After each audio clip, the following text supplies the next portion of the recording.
Romeo की पत्री अध्याय नंबर 8, 28, 29, 30 आयतों को हम पढ़ेंगे और उस पर मनन करेंगे। रोमियो की पत्री अध्याय नंबर 8, 28, 29 और 30 इस प्रकार से लिखा है। हम जानते हैं कि जो लोग परमेश्वर से प्रेम रखते हैं उनके लिए सब बातें मिलकर भलाई ही को उत्पन्न करती है, अर्थात उन्हीं के लिए जो उसकी इच्छा के अनुसार बुलाए हुए हैं। क्योंकि जिन्हें उसने पहले से जान लिया है उन्हें पहले से ठहराया भी है कि उसके पुत्र के स्वरूप में हों, ताकि वह बहुत भाइयों में पहलौठा ठहरे। फिर जिन्हें उसने पहले से ठहराया उन्हें बुलाया भी, और जिन्हें बुलाया उन्हें धर्मी भी ठहराया है, और जिन्हें धर्मी ठहराया उन्हें महिमा भी दी है। प्रभु इन आयतों के माध्यम से हम सब से बातें करें, हमारे प्रभु के नाम की महिमा हो। पिछली बार जब हमने इस भाग में से सीखा, हमने मुख्यतः 28वें पद पर मनन किया। 28वें पद में हमने महानतम आशा के बारे में या महानतम आश्वासन के बारे में सीखा। प्रभु ने उन सब को जो उनसे प्रेम करते हैं महानतम आश्वासन दिया है। और क्या है महानतम आश्वासन? प्रभु सब बातों को लेकर प्रभु से प्रेम करने वालों के जीवन में केवल और केवल क्या उत्पन्न करेंगे? भलाई ही को उत्पन्न करेंगे। जब हमने इस महानतम आश्वासन के विषय में सीखा, हमने देखा कि यह जो आश्वासन है, यह जो प्रतिज्ञा है महानतम आश्वासन के रूप में, यह सब के लिए नहीं है। इसका जो एप्लीकेशन है, प्रयोग है, वो सर्व विश्वव्यापी नहीं है, सार्वलौकिक नहीं है, सबके लिए नहीं है। किन के लिए है? 28वें पद में हमने देखा दो प्रकार से उन लोगों की पहचान व्यक्त की गई है जिनके लिए ये महानतम आश्वासन दी गई है, जिन पर यह महानतम आश्वासन लागू होती है। 28 में हमने देखा जो लोग परमेश्वर से प्रेम रखते हैं, और 28 के अंत में जो उसकी इच्छा के अनुसार बुलाए हुए हैं। तो यहाँ दो प्रकार से प्रेरित पौलुस ने 28वें पद में पहचान व्यक्त की है उन लोगों की जिन पर यह महानतम आश्वासन लागू होता है। ये जो दूसरी पहचान है 28 के अंत में, जो उसकी इच्छा के अनुसार बुलाए गए हैं।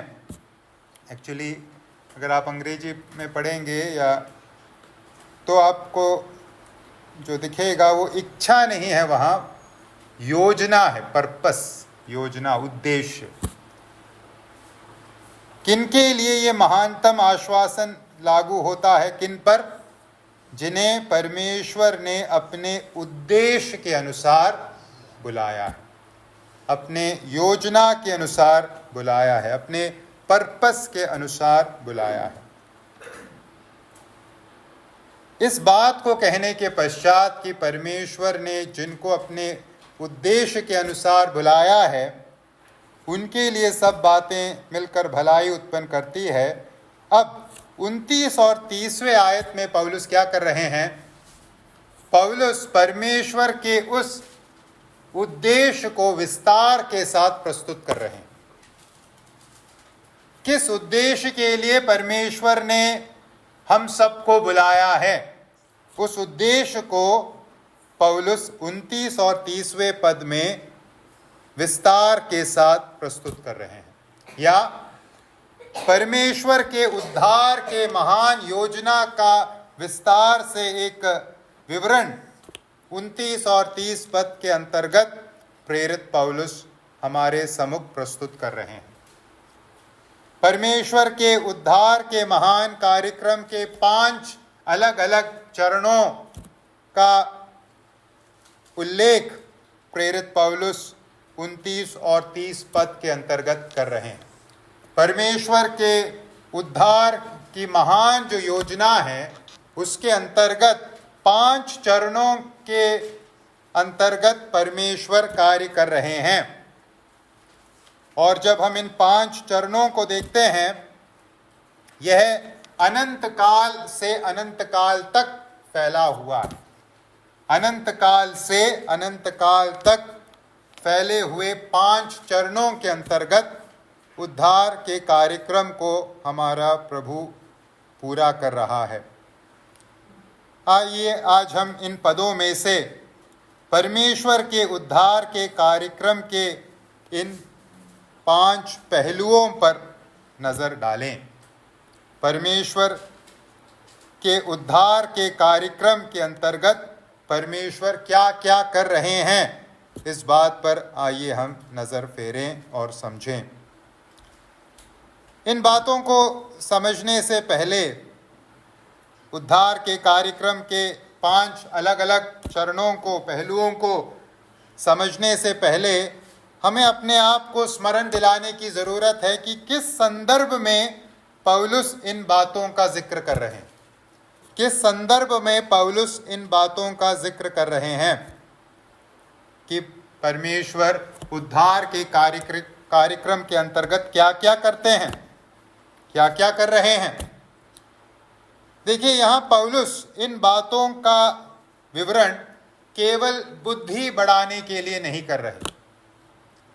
जैसे हम कई बार उपदेश सीखते हैं, कई बार बाइबल पढ़ते हैं केवल वाद विवाद करने के लिए, बुद्धि बढ़ाने के लिए, जानकारी इकट्ठा करने के लिए, बौद्धिक रूप से विकसित होने के लिए कई बार हम बाइबल पढ़ते हैं।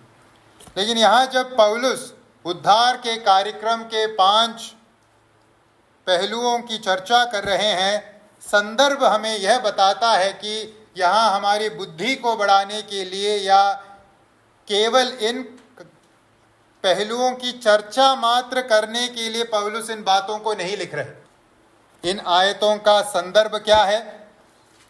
पौलुस अपने पढ़ने वालों को आश्वस्त करना चाहते हैं।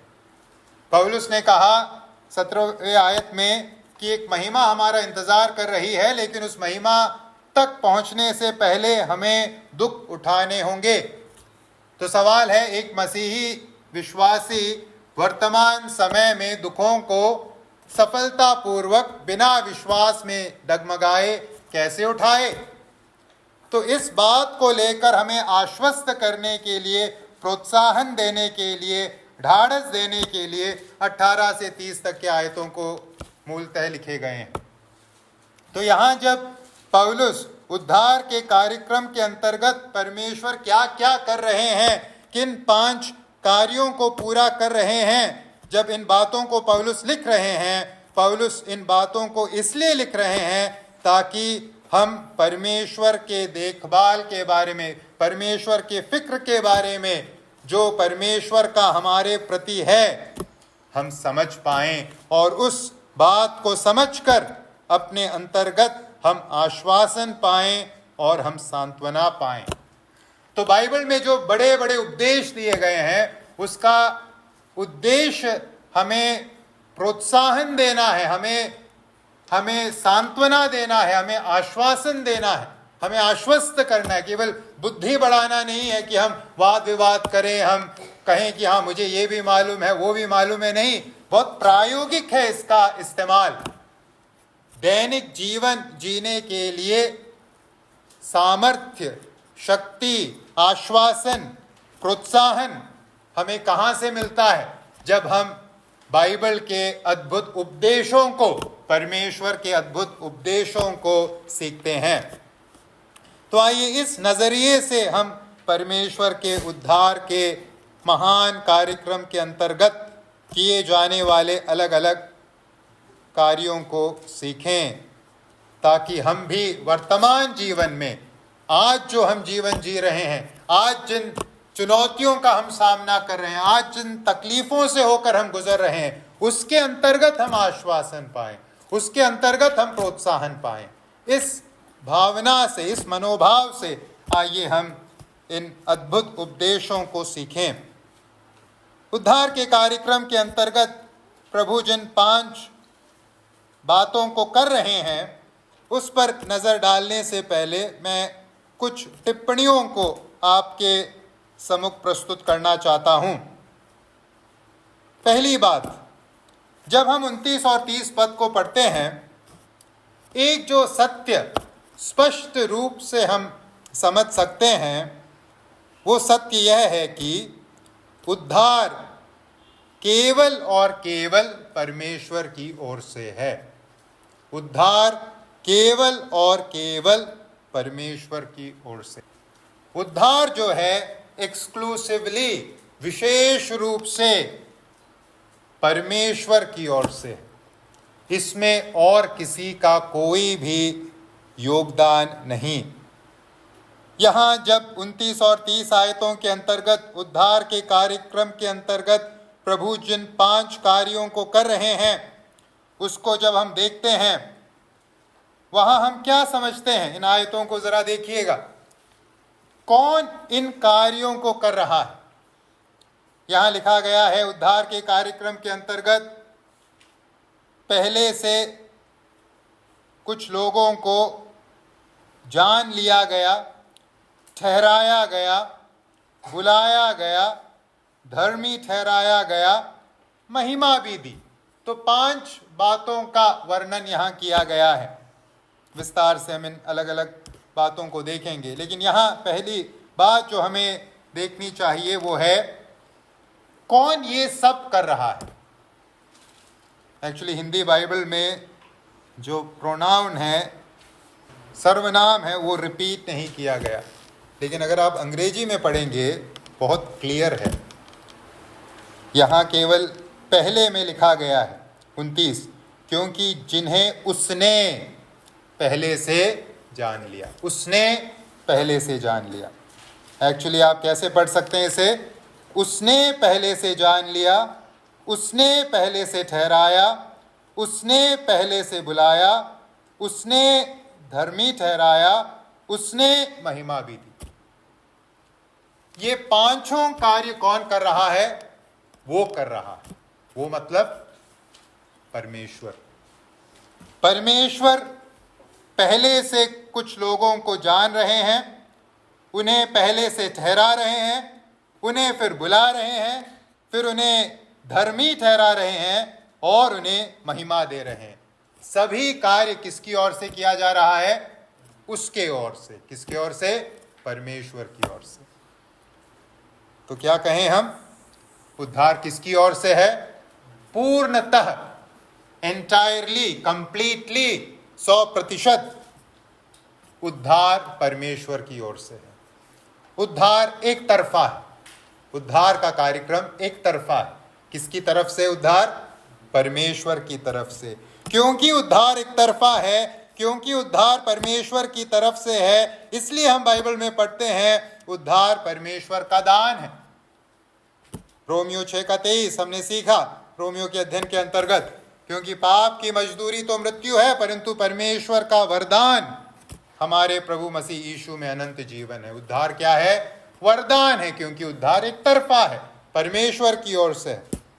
क्योंकि उद्धार एक तरफा है और परमेश्वर की ओर से है, इसीलिए हम इफिसियों 2 के 8 और 9 में पढ़ते हैं कि उद्धार कर्मों के कारण नहीं है। उद्धार का वास्ता मेरे और आपके कर्मों के साथ बिल्कुल नहीं है। अगर होता तो हमें कभी मिलता नहीं।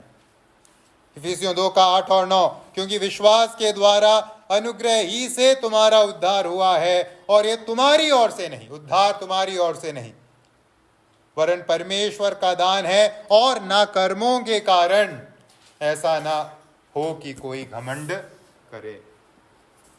तो भाई और बहनों, सर्वप्रथम इन आयतों में से जो बात हमें सीखनी है वो है उद्धार 100% पूर्णतः परमेश्वर की ओर से है। मैं और आप परमेश्वर के अनुग्रह के कारण इस उद्धार को सेंतमेंत प्राप्त कर रहे हैं। हमने इसके लिए इतनी भी मेहनत नहीं की, हमने कुछ नहीं किया, ये पूर्णतः परमेश्वर की ओर से है। इसलिए उद्धार के लिए महिमा किसको जाती है? केवल और केवल परमेश्वर को। इस बात को कभी न भूलें। दूसरी टिप्पणी जो मैं आपके सम्मुख इन आयतों में से प्रस्तुत करना चाहता हूँ, उसका वास्ता संदर्भ से है।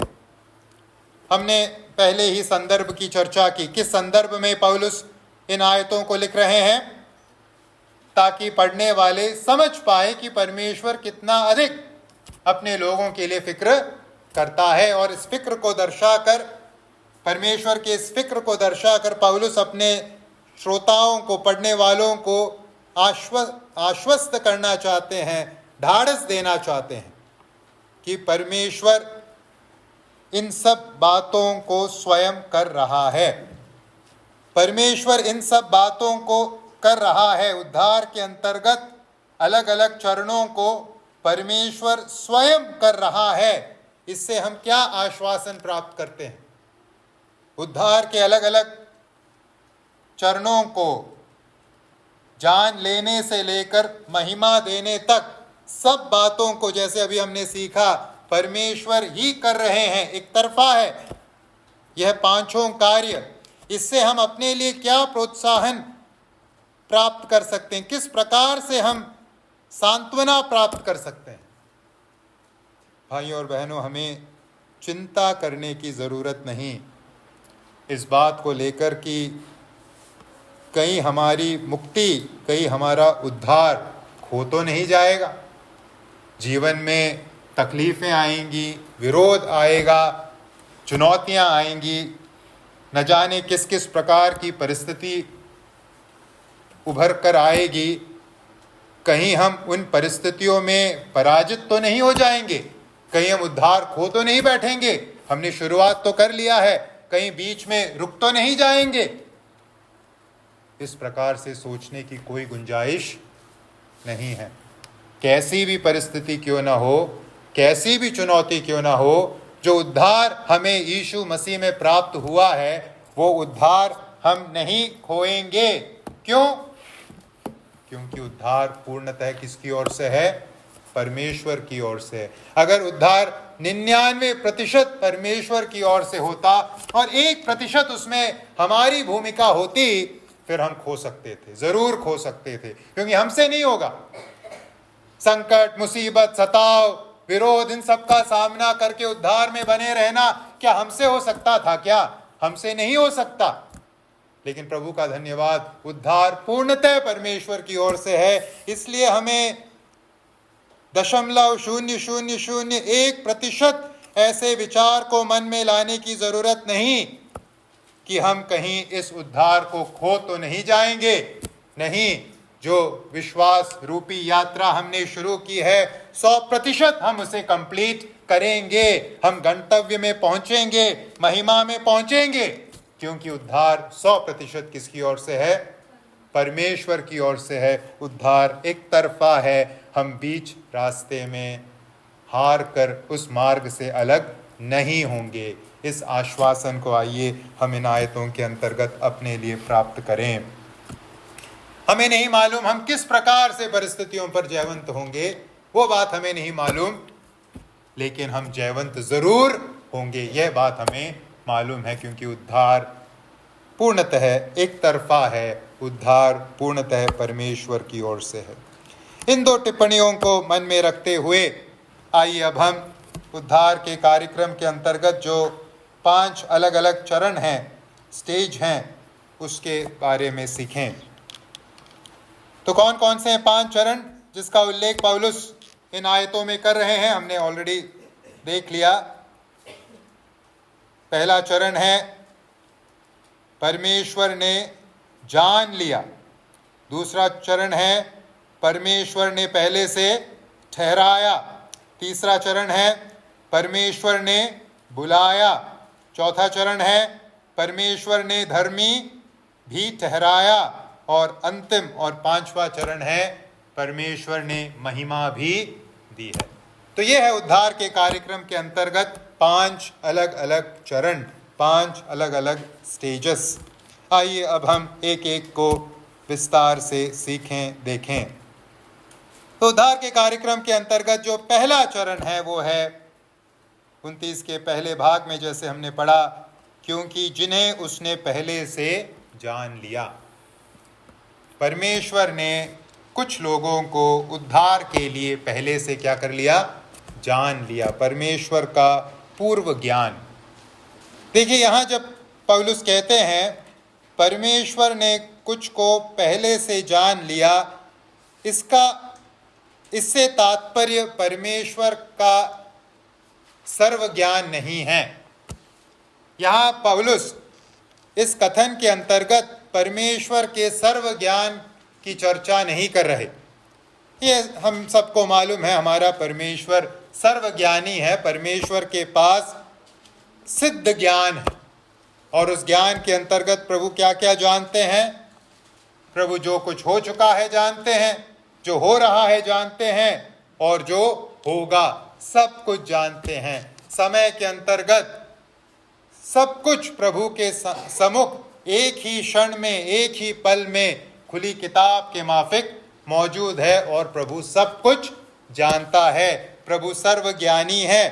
परंतु यहाँ पौलुस जब कहते हैं कि प्रभु ने, परमेश्वर ने पहले से जान लिया, इस कथन का वास्ता परमेश्वर के सर्व ज्ञान के साथ नहीं है। इस कथन का वास्ता परमेश्वर किन किन बातों को जानते हैं या सब बातों को जानते हैं, इसके साथ नहीं है। फिर किस अर्थ में पौलुस यहाँ कहते हैं कि परमेश्वर ने पहले से जान लिया? आइए हम कुछ आयतों को पढ़ें ताकि हम इस उपयोग के अर्थ को समझ पाएं। मैं पढ़ता हूँ, आप ध्यान से देखिएगा, सुनिएगा। भजन संहिता 1:6, उदाहरण के लिए भजन 1:6, वहाँ पढ़ते हैं, क्योंकि प्रभु धर्मियों का मार्ग जानता है, परंतु दुष्टों का मार्ग नष्ट हो जाएगा। प्रभु किसका मार्ग जानता है? धर्मियों का मार्ग जानता है, परंतु दुष्टों का मार्ग नष्ट हो जाएगा। तो क्या यहाँ ये बताया जा रहा है कि प्रभु दुष्टों के मार्ग को जानते नहीं, केवल धर्मियों के मार्ग का ज्ञान रखते हैं? नहीं, प्रभु के पास सर्व ज्ञान है। तो यहाँ जिस जानकारी के बारे में, जिस जानने के बारे में बात कही गई है, उसका वास्ता केवल बौद्धिक ज्ञान के साथ नहीं है, नॉलेज के साथ नहीं है, और कुछ है। आमोस की पुस्तक 3 अध्याय 2 पद, आमोस 3:2, वहां लिखा है, पृथ्वी के सारे कुलों में से मैंने केवल तुम ही पर मन लगाया है या जाना है, जान लिया है। इस कारण मैं तुम्हारे सारे अधर्म के कामों का दंड दूंगा। इस्राएल से प्रभु कह रहे हैं कि पृथ्वी के सारे कुलों में से मैंने केवल तुम ही को जाना है। इसका क्या मतलब हुआ? क्या प्रभु अन्य लोगों को नहीं जानते? प्रभु सबको जानते हैं। लेकिन यहाँ प्रभु कहते हैं इस्राएल के संदर्भ में कि पृथ्वी के सारे कुलों में से मैंने केवल तुम ही पर मन लगाया है, तुम ही को जाना है। यहाँ हिंदी का अनुवाद एक्चुअली उसके अर्थ को लाता है, मन लगाया है। मन लगाया उसके अर्थ को प्रस्तुत करता है। लिटरल ट्रांसलेशन होना चाहिए जाना है। नए नियम में कुछ आयतों को पढ़ते हैं। मत्ती का सुसमाचार 7:23, इसी प्रकार का प्रयोग वहां भी हम पढ़ते हैं। मत्ती 7:23, वहां लिखा है, न्याय के दिन की बात हो रही है, तब मैं उनसे खुलकर कह दूंगा, मैंने तुमको कभी नहीं जाना। हे कुकर्म करने वालों, मेरे पास से चले जाओ। न्याय के दिन प्रभु यीशु मसीह अधर्मियों से कहेंगे, मैंने तुमको कभी नहीं जाना। इसका क्या मतलब हुआ? क्या प्रभु अधर्म करने वालों की जानकारी नहीं रखते? नहीं। यहाँ जो जाना शब्द है, उसका अर्थ जानकारी के हिसाब से नहीं है, और कुछ है। यूहन्ना 10:14, अच्छा चरवाहा मैं हूं, मैं अपनी भेड़ों को जानता हूं और मेरी भेड़ें मुझे जानती। प्रभु यीशु कहते हैं, मैं अपनी भेड़ों को जानता हूं और मेरी भेड़ें मुझे जानती हैं। तो यहाँ भी जो जानकारी, जानना शब्द है, जानता हूँ, जब प्रभु कहते हैं, यह जानना केवल एक बौद्धिक इंटेलेक्चुअल नॉलेज, जानकारी नहीं है, उससे बढ़कर। तो इन आयतों को जो हमने पढ़ा, इनसे हम क्या समझ सकते हैं? इन आयतों में जानना शब्द किस तात्पर्य में इस्तेमाल किया गया है, किस रूप में इस्तेमाल किया गया है? इन आयतों में जानना केवल एक बौद्धिक ज्ञान को नहीं दर्शाता, बल्कि एक ऐसा ज्ञान है जो ज्ञाता को ज्ञात व्यक्ति के साथ एक व्यक्तिगत संबंध में रखता है। मैं दोहराता हूं, इन आयतों में जानना शब्द केवल एक बौद्धिक ज्ञान को नहीं दर्शाता। ये बात हमने ऑलरेडी कह दी। फिर क्या है तात्पर्य? एक ऐसा ज्ञान जो ज्ञाता को ज्ञात व्यक्ति के साथ एक व्यक्तिगत संबंध में रखता है। तो प्रभु जब कुकर्मियों से कहते हैं मैंने तुम्हें नहीं जाना, मतलब ये बौद्धिक जानकारी नहीं है, प्रभु सब जानते हैं, लेकिन फिर प्रभु क्या कह रहे हैं? मेरा तुम्हारे साथ कोई व्यक्तिगत संबंध नहीं। जब इस्राएल से प्रभु कहते हैं कि पृथ्वी के सारे कुलों में मैंने केवल तुम्ही पर मन लगाया है या तुम्ही को जाना है, मतलब प्रभु सारे कुलों के सारे लोगों को जानते हैं, प्रभु के आंखों से कुछ छिपा नहीं है। फिर क्या है अर्थ? सारे कुलों में से यहूदियों के साथ प्रभु ने क्या रखा है? व्यक्तिगत संबंध रखा है। प्रभु ने जब कहा अच्छा चरवाहा मैं हूं, मैं अपनी भेड़ों को जानता हूं और मेरी भेड़ें मुझे जानती हैं, क्या है अर्थ?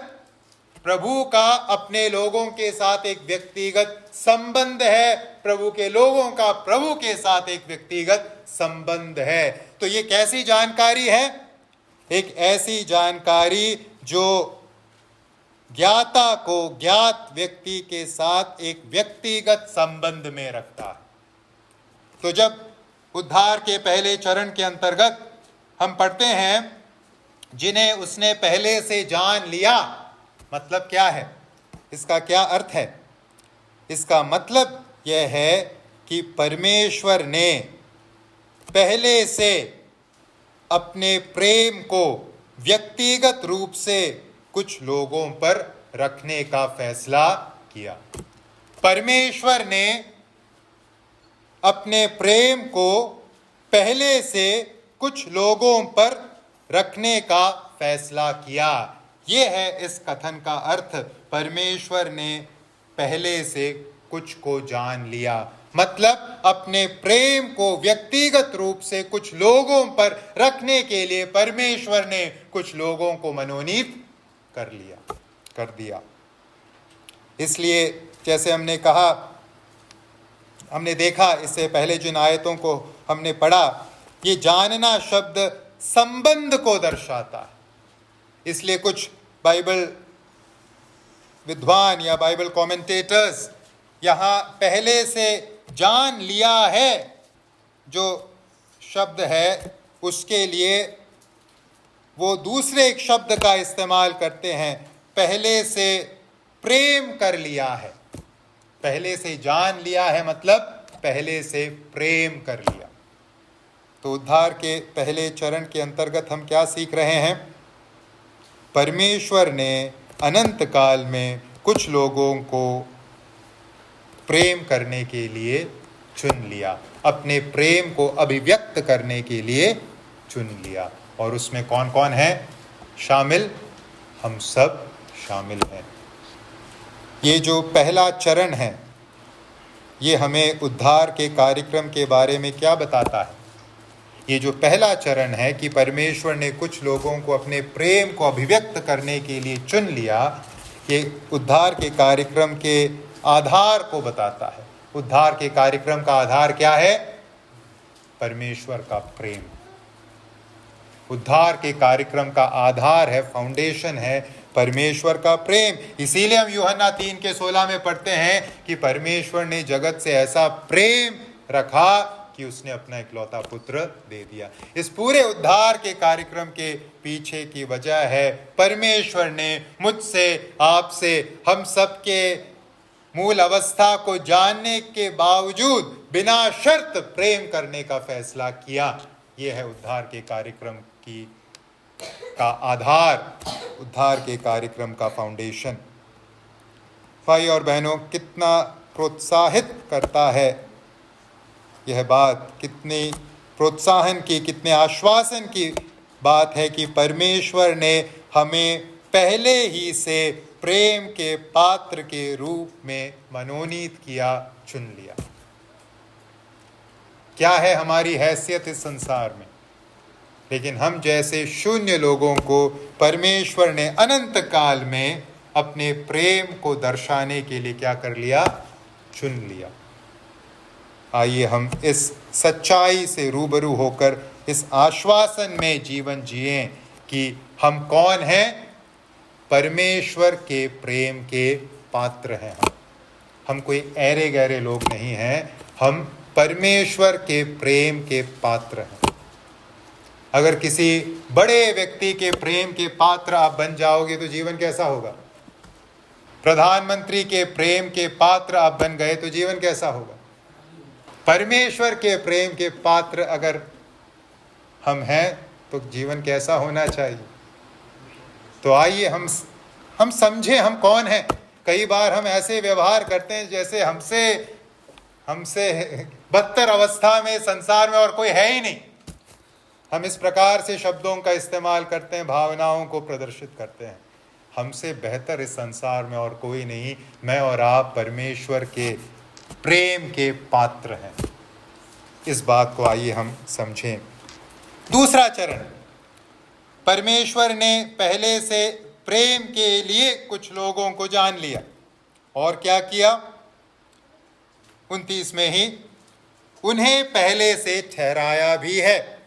उन्हें पहले से ठहराया भी है। पहले से ठहराया है मतलब इसका जो मूल शब्द है उसका अर्थ है पहले से परमेश्वर ने योजना बना ली है। परमेश्वर ने पहले से योजना निर्धारित कर दी है। यहाँ हम परमेश्वर के इच्छा को कार्यरत देखते हैं।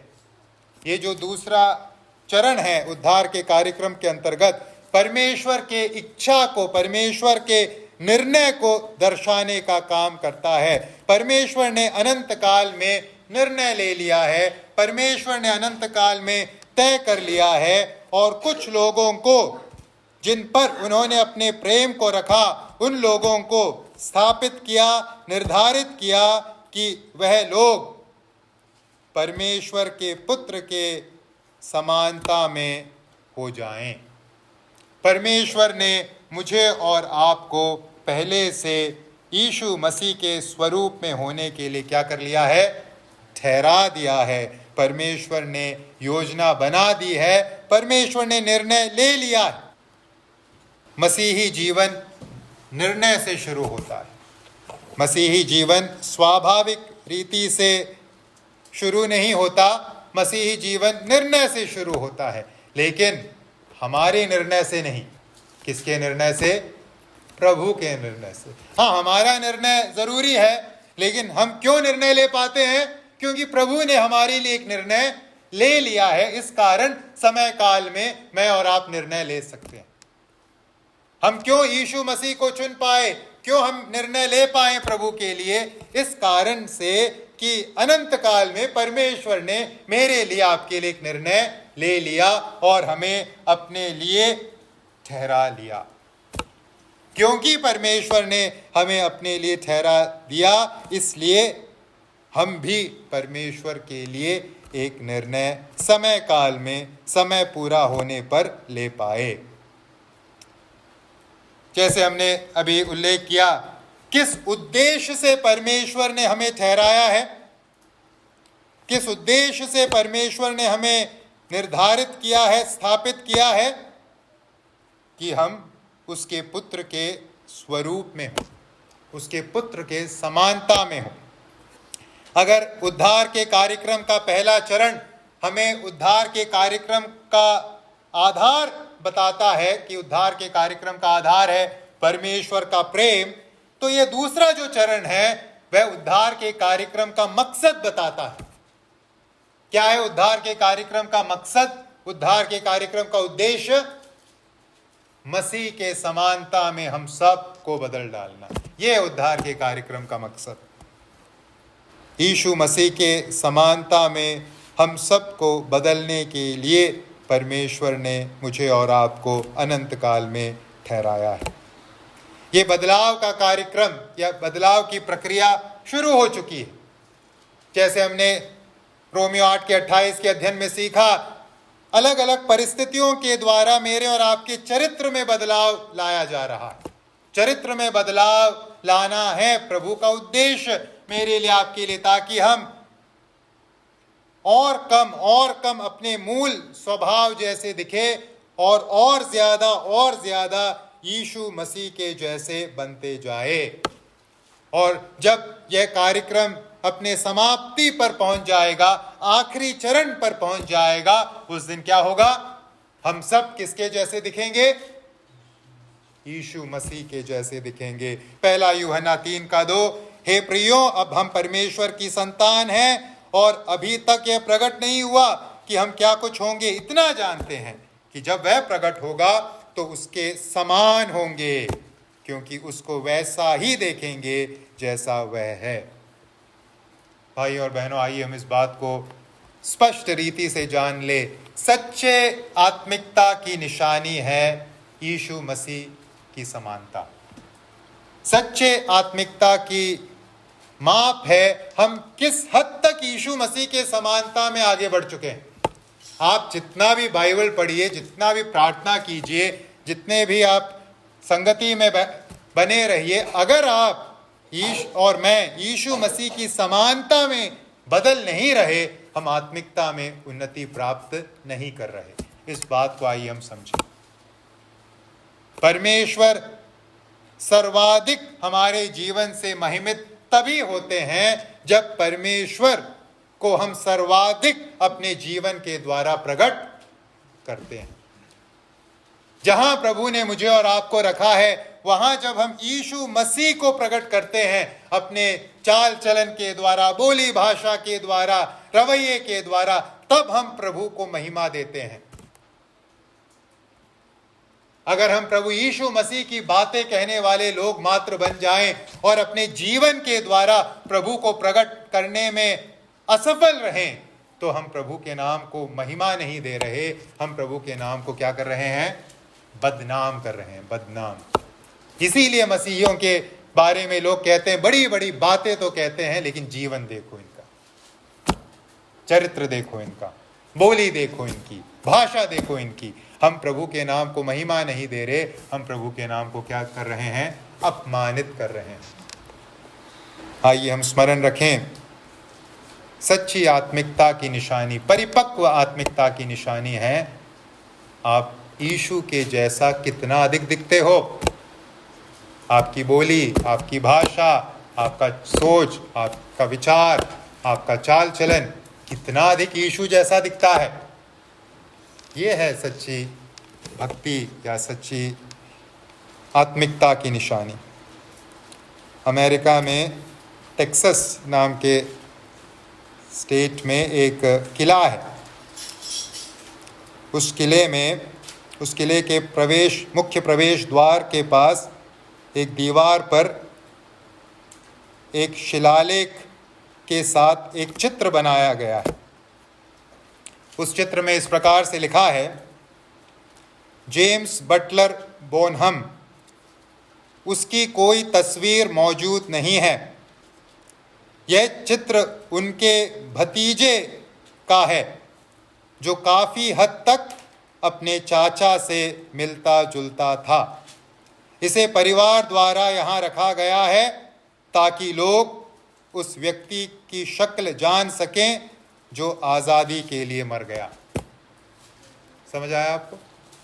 किले के प्रवेश द्वार में एक व्यक्ति का चेहरा, एक व्यक्ति की तस्वीर लगी है और लिखा गया है कि यह तस्वीर उस व्यक्ति की नहीं है जो इस किले को बचाने के लिए जिसने अपना प्राण गंवाया, उस व्यक्ति की कोई तस्वीर है नहीं हमारे पास, लेकिन उस व्यक्ति के भतीजे से उसकी तस्वीर बहुत मिलती जुलती है। इसलिए किसकी तस्वीर लगाई गई है?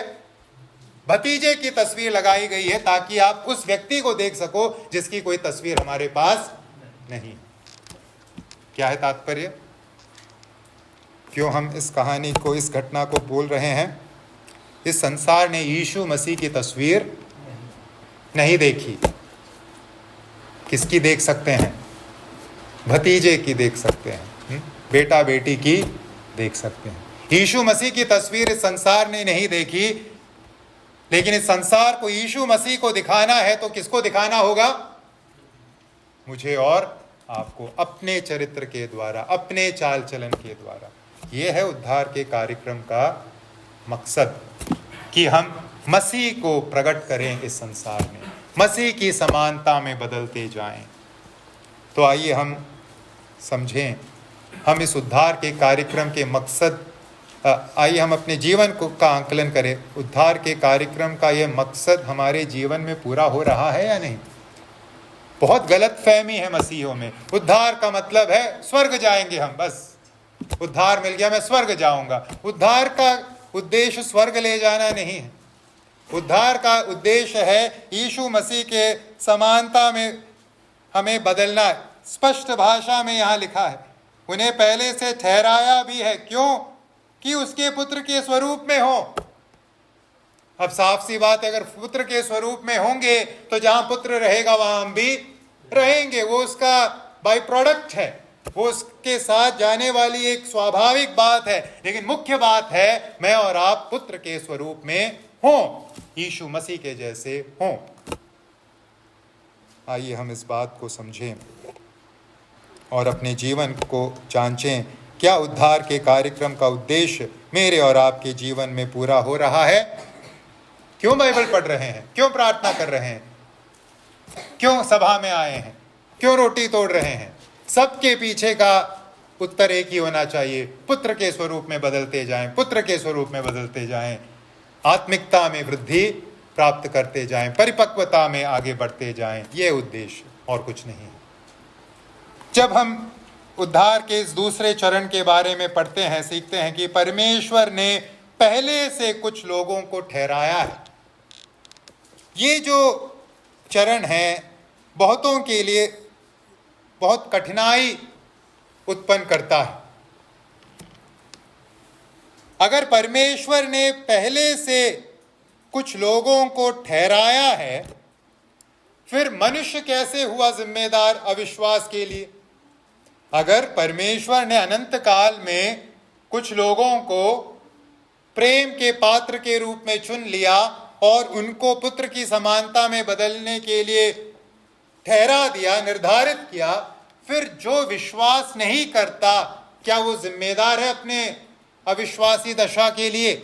इस प्रकार का प्रश्न कई बार पूछा जाता है, तो हम क्या उत्तर दें?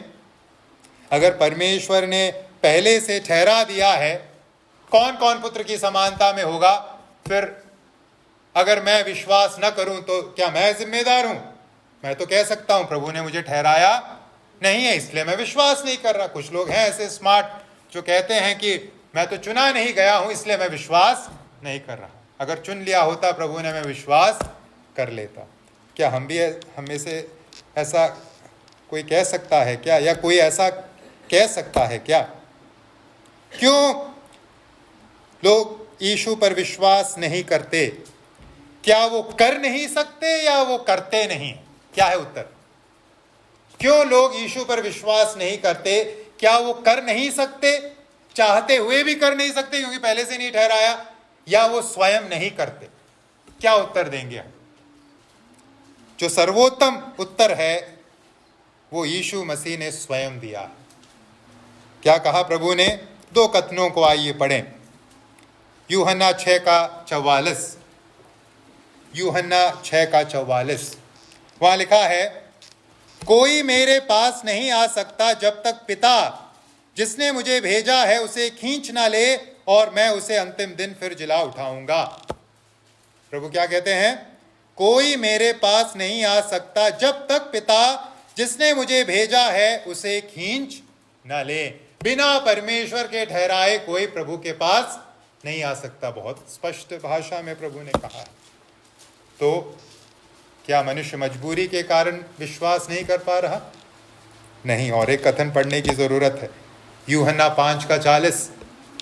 यूहन्ना 5:40, फिर भी तुम जीवन पाने के लिए मेरे पास आना नहीं चाहते। यूहन्ना 5:40 प्रभु यीशु कहते हैं, फिर भी तुम जीवन पाने के लिए मेरे पास आना नहीं चाहते। तो क्या कहें हम? यीशु पर लोग विश्वास क्यों नहीं करते? क्या वो कर नहीं सकते या वो स्वयं नहीं करते? क्या है कारण? क्या उत्तर देंगे? उत्तर है दोनों। वो कर नहीं सकते और वो कर भी नहीं रहे। वो स्वयं अपने उस अवस्था के लिए जिम्मेदार है। देखिए, जब प्रभु कहते हैं जब तक पिता न खींचे तब तक कोई मेरे पास नहीं आ सकता, वो एक दिव्य पहलू को दर्शाता है। और जब प्रभु कहते हैं कि फिर भी तुम जीवन पाने के लिए मेरे पास आना नहीं चाहते, तुम्हारे अंदर वो चाहत नहीं है, ये मानवीय पहलू को दर्शाता है।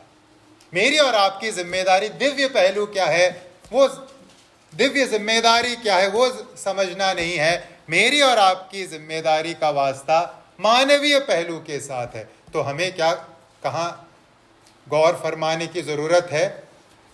अपने अंतर्गत की हम इच्छा रखते हैं या नहीं। तो उद्धार के कार्यक्रम के लिए प्रभु ने पहले से ठहराया है। इसका मतलब ये नहीं है कि मनुष्य कहे अरे प्रभु ने तो पहले से ठहराया है, अब मैं चाह कर भी आ नहीं सकता। अगर कोई ऐसा कहता है, प्रभु उनसे क्या कह रहे हैं? तुम जीवन पाने के लिए मेरे पास आना नहीं चाहते। तुम्हारी समस्या है, प्रभु की समस्या नहीं है। किसी ने उद्धार के कार्यक्रम को एक गेट के साथ तुलना की है और दर्शाया है। एक बड़ा गेट, एक द्वार, प्रवेश द्वार। प्रवेश द्वार के सामने लिखा है सबका स्वागत है। और जब आपने सबका स्वागत है उस आमंत्रण को पढ़ा तो आप उस प्रवेश द्वार से अंदर प्रवेश किए। लेकिन जब प्रवेश द्वार से अंदर प्रवेश किए और मुड़कर देखे, उस प्रवेश द्वार के दूसरी ओर, अंदर की ओर क्या लिखा है? आप इसलिए प्रवेश कर पाए क्योंकि आप पहले से बुलाए गए हो, ठहराए गए हो। मतलब क्या है? जब मनुष्य अपने मानवीय जिम्मेदारी को पूरा करता है तब उसे समझ आता है नहीं नहीं, ये जो कार्य हुआ मेरे जीवन में उसके पीछे की वजह मैं नहीं हूं, उसके पीछे की वजह कौन है? परमेश्वर। परमेश्वर सब कुछ करते हैं उद्धार के कार्यक्रम के अंतर्गत। उद्धार का कार्यक्रम एक तरफा है। ये इस बात की समझ हमें कब आई? बाइबल पढ़ने पर आई क्या? नहीं, हम जब मसीही जीवन में प्रवेश किए तब हमें यह समझ आया कि हम स्वयं कभी भी प्रभु को चुन नहीं सकते थे। ये जो परिवर्तन हमारे जीवन में आया स्वयं के बलबूते पर नहीं आ सकता था। और जब हमने वचन पढ़ा, हमारा अनुभव और वचन में जो प्रगटीकरण है, प्रकाशन है, दोनों मेल खाते हैं। हाँ, मेरी ओर से ये उद्धार नहीं हो सकता। हाँ, यीशु मसीह पर विश्वास मैंने किया, लेकिन फिर मुझे समझ आया नहीं नहीं नहीं नहीं, इस विश्वास को करने के लिए प्रभु ने मुझे तैयार किया, प्रभु ने मुझे ठहराया, इसलिए जाकर मैं विश्वास कर पाया। ये अपने आप में एक रहस्य है, लेकिन हमें अपनी जिम्मेदारी पर, मानवीय जिम्मेदारी पर ध्यान देने की जरूरत है। मन फिराओ, विश्वास करो, यह है प्रभु द्वारा मनुष्य को दी गई जिम्मेदारी। जब हम मन फिराते हैं और विश्वास करते हैं तब समझ आता है अरे ये मन फिराव और विश्वास मेरी ओर से नहीं, ये कहां से है? प्रभु की ओर से। ये है इसकी सुंदरता। प्रभु ने अगर पहले से अगर सूची जारी कर दी होती कि इन लोगों को ठहराए, तब हम कह सकते थे भाई मैं तो विश्वास नहीं कर सकता, मजबूर हूं, सूची में मेरा नाम नहीं है। लेकिन ऐसी कोई सूची नहीं है। जो इनविटेशन है, आमंत्रण है, वो ओपन है सबके लिए। मन फिराओ, विश्वास करो, उद्धार पाओ। तो हमें इस प्रकार के कश्मकश में रहने की जरूरत नहीं है कि मैं विश्वास नहीं कर सकता, प्रभु ने तो ठहरा दिया। नहीं, एक दिव्य पहलू है और एक मानवीय पहलू। आइए हम मानवीय पहलू पर नजर लगाएं। तीसरा चरण, उद्धार के कार्यक्रम के अंतर्गत तीसरा चरण हम 30वें पद में पढ़ते हैं। 30वें पद में, फिर जिन्हें उसने पहले से ठहराया, आगे हम पढ़ते हैं, उन्हें बुलाया भी। बुलाहट। उद्धार के कार्यक्रम के अंतर्गत तीसरा जो चरण है वो है बुलाहट, दिव्य बुलाहट। इस बुलाहट के बारे में पौलुस 28वें पद में पहले ही कह चुके हैं, उल्लेख कर चुके हैं। जब 28वें पद का आश्वासन किन पर लागू होता है, उनकी पहचान पौलुस ने व्यक्त की। उनके बारे में यही बात कही गई कि जो उसकी इच्छा के अनुसार बुलाए गए हैं। हम कौन हैं? बुलाए गए लोग। हम बुलाहट प्राप्त लोग हैं। इस बुलाहट से क्या है तात्पर्य? इस बुलाहट का वास्ता एक सामान्य बुलाहट से नहीं है जो सुसमाचार प्रचार के अंतर्गत किया जाता है। जब सुसमाचार का प्रचार होता है तब हम क्या दे रहे हैं? प्रभु क्या कर रहे हैं? सामान्य रूप से बुलाहट दे रहे हैं। आओ, मन फिराओ, विश्वास करो। मत्ती 22:14 में हम उस सामान्य बुलाहट के बारे में पढ़ते हैं। मत्ती 22:14, क्योंकि बुलाए हुए तो बहुत हैं परंतु चुने हुए थोड़े। वो जो बुलाहट है, बुलाए हुए बहुत हैं, वो सामान्य बुलाहट है, वो सबके लिए है। सभी जातियों में जाकर सुसमाचार का प्रचार करना है, क्योंकि सामान्य तौर पर बुलाहट किस किस के लिए है? सबके लिए है। लेकिन यहां जिस बुलाहट के बारे में पौलुस बात कर रहे हैं, इस बुलाहट का वास्ता प्रभावशाली बुलाहट के साथ है, एक विशेष बुलाहट के साथ है, जिसके अंतर्गत परमेश्वर का आत्मा मुझे और आपको परमेश्वर की ओर आकर्षित करता है, खींचता है। तो यहां जिस बुलाहट के बारे में बात कही गई है वो प्रभाव उत्पन्न करने वाला बुलाहट है, प्रभावशाली बुलाहट, इफेक्टिव कॉलिंग, जिसके अंतर्गत पवित्र आत्मा प्रभु हमारे अंतर्गत एक अंधकार को दूर करके सुसमाचार के सत्य को ग्रहण करने की क्षमता हमें प्रदान करते हैं। देखिए, स्वाभाविक रूप से मैं और आप किस अवस्था में हैं? स्वाभाविक रूप से हम जन्म से हम पाप की अवस्था में हैं, आत्मिक मृत्यु की अवस्था में हैं, अंधकार की अवस्था में। और क्योंकि हम जन्म से पाप की अवस्था में, आत्मिक मृत्यु की अवस्था में और अंधकार की अवस्था में हैं, इसलिए हम एक ऐसी अवस्था में नहीं है कि हम परमेश्वर के सुसमाचार के प्रति एक सकारात्मक प्रतिक्रिया दे सके। एक मरा हुआ व्यक्ति क्या कोई प्रतिक्रिया दे सकता है क्या? मरे हुए व्यक्ति के सामने आप कितनी भी ढोलकी बजाइए, वो उठने वाला नहीं है, क्योंकि वो मरा हुआ है। हम भी आत्मिक रूप से मरे हुए थे। हम सुसमाचार के प्रति किसी भी प्रकार के सकारात्मक प्रतिक्रिया को देने की योग्यता या क्षमता नहीं रखते थे। फिर क्या किया गया हमारे साथ? पवित्र आत्मा के द्वारा परमेश्वर ने हमें एक विशेष प्रभाव उत्पन्न करने वाले बुलाहट को दिया, और पवित्र आत्मा ने हमें तैयार किया, आंतरिक रूप से हमें तैयार किया, आंतरिक रूप से हमें क्षमता दी कि हम उस सुसमाचार पर अपने विश्वास को रख सकें और एक सकारात्मक प्रतिक्रिया को दर्शा सकें, और उसके द्वारा हम उद्धार प्राप्त किए। इसीलिए हम में से कई लोगों के जीवन में हम शायद इस अनुभव को कह सकते होंगे गवाही के तौर पर कि सुसमाचार तो मैं कई वर्षों से सुन रहा था, लेकिन एक ऐसा दिन आया, एक ऐसा मौका आया, मानो बत्ती जल गई। जो बात मैं बहुत दिनों से सुन रहा था, आज वो इस प्रकार से समझ आया जो इससे पहले मुझे कभी समझ में नहीं आया था। क्या हुआ उस दिन? जिस दिन ये बत्ती जल गई, उस दिन क्या हुआ? पवित्र आत्मा का वो प्रभाव उत्पन्न करने वाला कार्य मेरे और आपके हृदय में हो गया। जब हम पहला थिस्सलुनीकियों 1:4 और 5 पढ़ते हैं, इस प्रभावशाली बुलाहट के कार्य करने के तरीके को हम पाते हैं।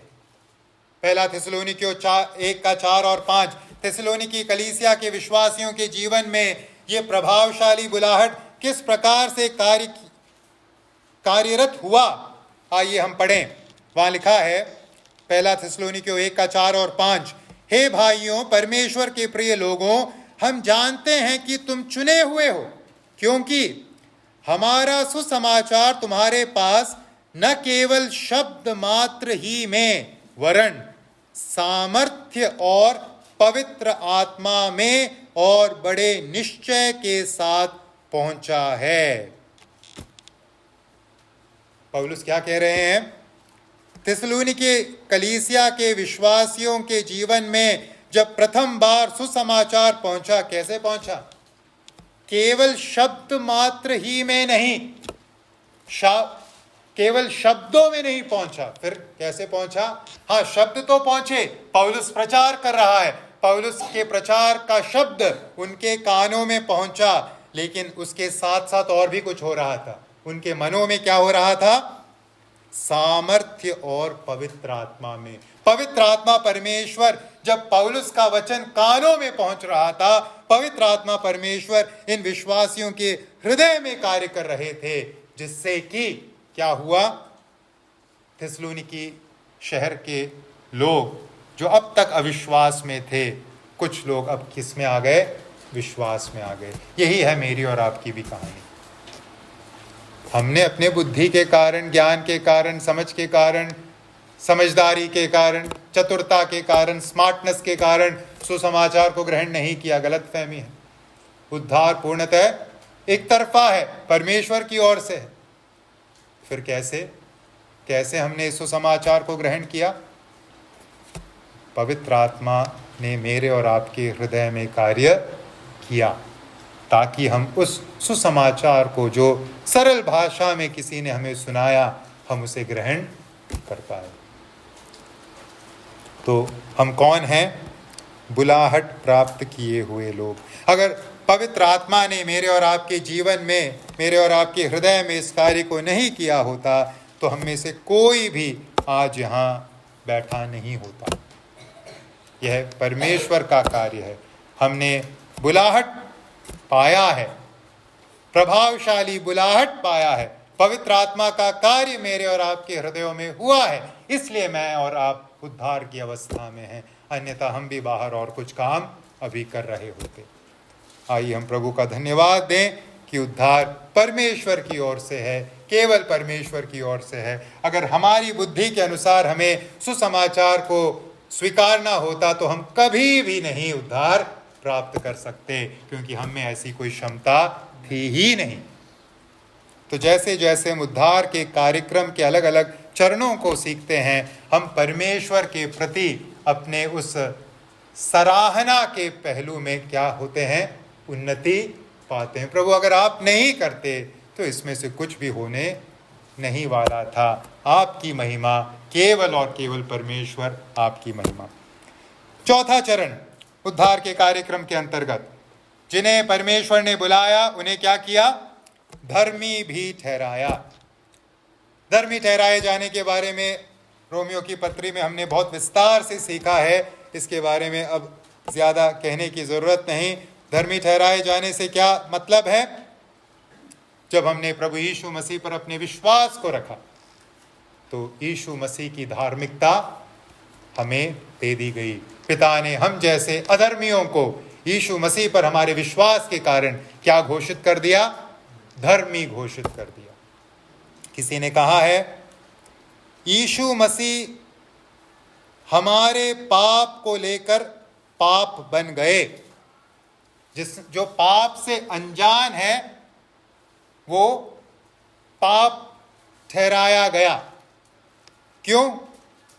ताकि मैं और आप जो धार्मिकता से अनजान हैं, धर्मी ठहराए जाए। यीशु मसीह पाप से अनजान था, वह हमारे लिए पाप ठहराया गया। और आज जब हमने यीशु मसीह पर विश्वास किया, हम जो धार्मिकता से अनजान हैं, हमें मालूम ही नहीं धार्मिकता क्या है, हम आज धर्मी ठहराए गए। यह है धर्मी ठहराए जाने का मतलब। हमारे कर्मों के कारण नहीं, यीशु मसीह के मेरिट्स के कारण, यीशु मसीह के कर्मों के कारण या यीशु मसीह के कारण उन्होंने जो क्रूस पर बलिदान किया उसके कारण, और हमारे विश्वास से जो संबंध हमें मिला यीशु के साथ उसके कारण। अंतिम और आखिरी जो चरण है उद्धार का, वो है उन्हें महिमा भी दी है। जिन्हें प्रभु ने पहले से, परमेश्वर ने अपने प्रेम के लिए जान लिया, उन्हें ठहराया भी, और जिन्हें ठहराया बुलाया भी, जिन्हें बुलाया उन्हें धार्मिकता भी दी, और जिन्हें धार्मिकता दी उन्हें महिमा भी दी है। उद्धार के कार्यक्रम का अंतिम चरण, जैसे हम कई बार दोहरा चुके हैं, उद्धार के कार्यक्रम को हमें किस प्रकार से समझने की ज़रूरत है। उद्धार का कार्यक्रम एक रेस्टोरेशन प्रोग्राम है, पुनर्स्थापना का कार्यक्रम, पुनर्स्थापना का कार्यक्रम। देखिए, जब हम अलग अलग चरणों को देखते हैं उद्धार के कार्यक्रम के अंतर्गत, हर एक चरण में कुछ पुनर्स्थापित हो रहा है। परमेश्वर ने हमें अपने प्रेम के पात्र के रूप में बनाया था, लेकिन हमने उस प्रेम को ठुकरा दिया। उद्धार के कार्यक्रम के अंतर्गत हम दोबारा परमेश्वर के प्रेम के पात्र बनते हैं। परमेश्वर ने हमें अपने समानता में रहने के, अपने समानता में बनाया था, अपने स्वरूप में बनाया था, लेकिन हमने पाप करके उस समानता को क्या कर दिया, बिगाड़ दिया। लेकिन उद्धार के कार्यक्रम के अंतर्गत उस समानता को क्या किया जा रहा है, पुनर्स्थापित किया जा रहा है। परमेश्वर ने हमें धार्मिकता में बनाया था, लेकिन हमने पाप करके धार्मिकता खो दी। परमेश्वर ने धर्मी घोषित करके उद्धार के कार्यक्रम के अंतर्गत हमें दोबारा धार्मिकता में पुनर्स्थापित किया।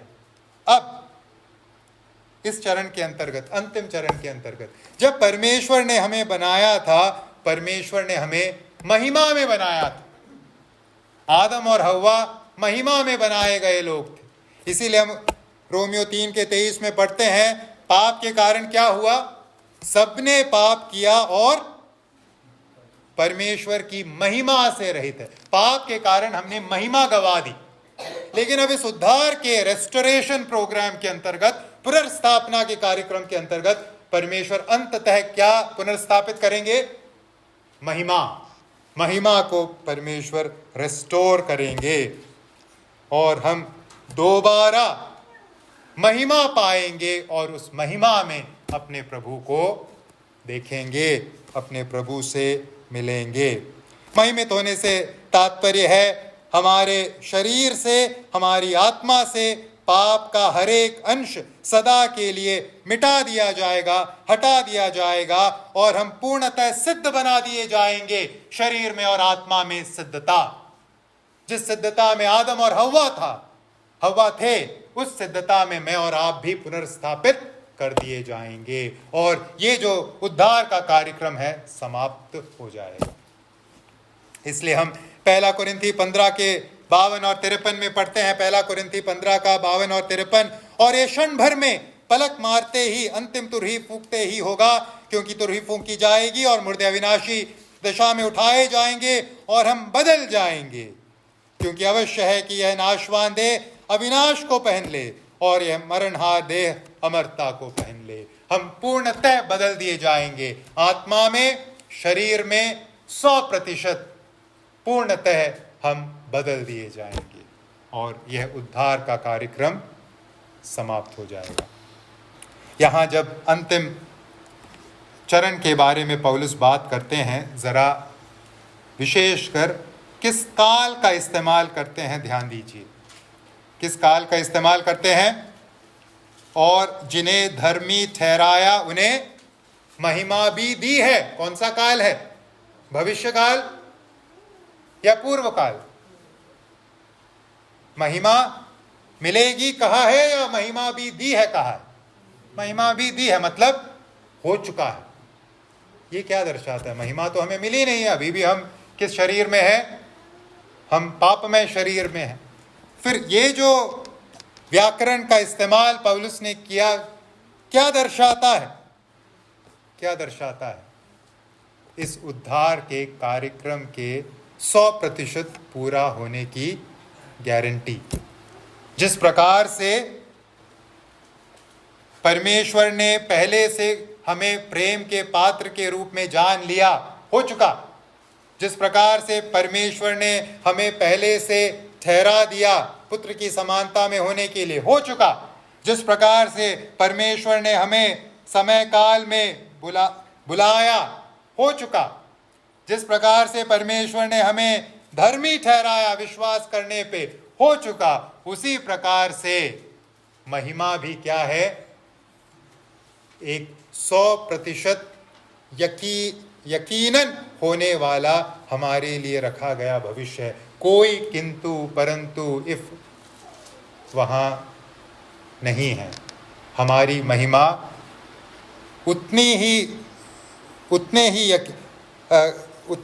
उसी प्रकार से होगी जिस प्रकार से हम बुलाए गए हैं ऑलरेडी, और जिस प्रकार से हम धर्मी ठहराए गए हैं ऑलरेडी।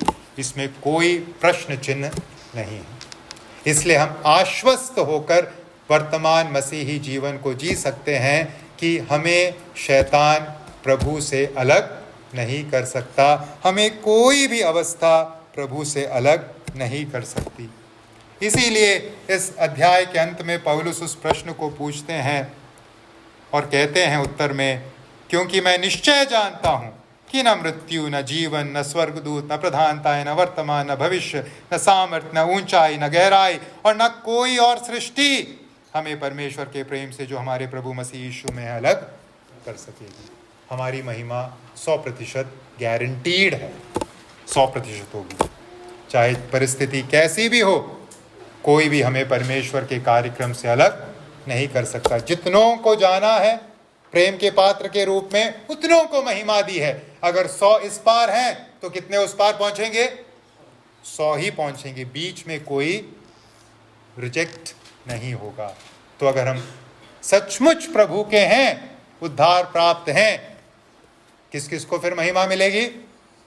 सबको, एक भी रह नहीं जाएगा। तो ये थे उद्धार के कार्यक्रम के अंतर्गत 5 अलग अलग चरण। कौन कौन से? प्रभु ने हमें प्रेम के पात्र के रूप में जान लिया, वो वहाँ महत्वपूर्ण है। प्रेम के पात्र के रूप में जान लिया। फिर जिन्हें प्रेम दर्शाने के लिए जान लिया, उनको ठहराया। क्यों ठहराया है? पुत्र की समानता में होने के लिए। जिनको ठहराया उन्हें बुलाया, प्रभावशाली तरीके से बुलाया, पवित्र आत्मा के कार्य के द्वारा बुलाया।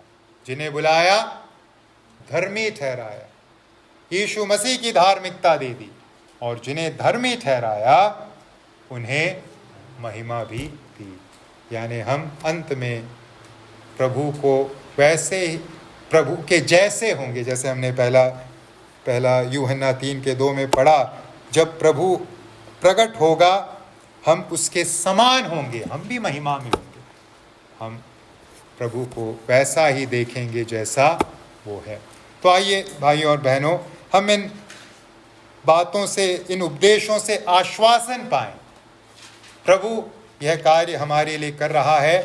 हम प्रभु के प्रेम के पात्र हैं, और कोई भी परिस्थिति हमारे जीवन में इन कार्यों को फेल नहीं कर सकती। प्रभु के नाम की महिमा।